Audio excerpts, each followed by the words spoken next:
For desperate Syrians trying to flee to safety, it seems that life gets worse no matter which direction they turn. The UN has criticized Turkey for allegedly deporting back some 130 Syrian refugees thought to be involved in border violence over living conditions. And Israel has some alarming numbers about people seeking shelter there. While in Jordan, as Lucy Kafanoff reports, life in emergency camps is often hopelessly grim.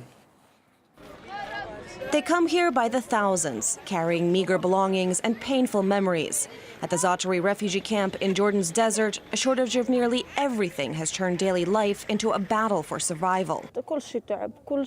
Everything is hard here. We don't have clean water to drink, and it makes the children sick. For others, despair has turned to anger. Inside the camp, there's suffering. In Syria, we're suffering.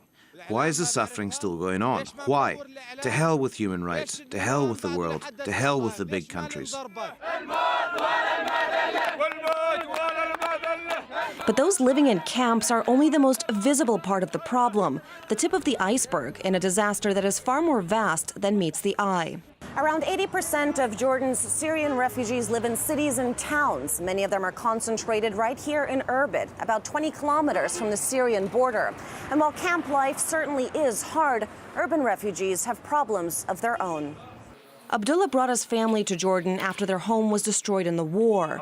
They now share this two-room apartment with another Syrian family. We thought we couldn't stay inside the camps because of our children. We found this home, but we can't barely pay the rent. There is no help with food or supplies for people like us. No one has mercy on us.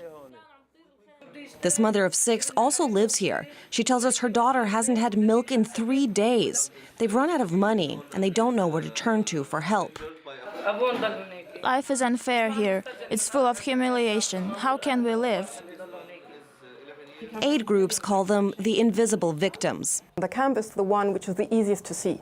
Whereas if you have families who are spread over a small city, of course they're much more difficult to find. They tend to remain isolated. They very quickly run out of means because many of the families who have arrived lately do not arrive basically without anything. Local charities catering to urban refugees do exist, but they're struggling too.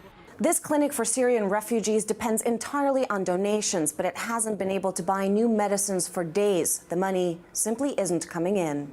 And that means no medication for this Syrian baby, at least for now.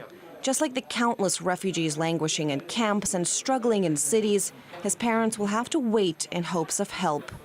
Lucy Kafanoff, RT, Jordan.